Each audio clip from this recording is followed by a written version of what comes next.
In this video, I show you how to fix this app is no longer compatible with your device. Contact the developer for more info. This message means your device no longer meets the app developer's requirement due to an outdated software version, hardware limits, or regional blocks. Why this happen?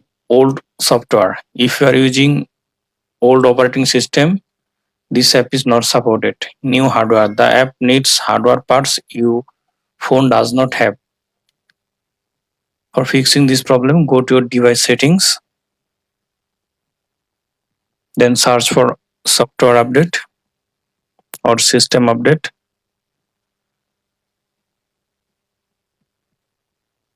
Then tap on system update or software update. Update if available in update version. Then go to settings, then go to apps, then go to see all apps. Now search for Play Store. Tap on Google Play Store, tap on force stop. Okay. Then tap on storage and cache, then clear storage. Now I hope that this method fixes your problem. Thanks for watching. Don't forget to subscribe.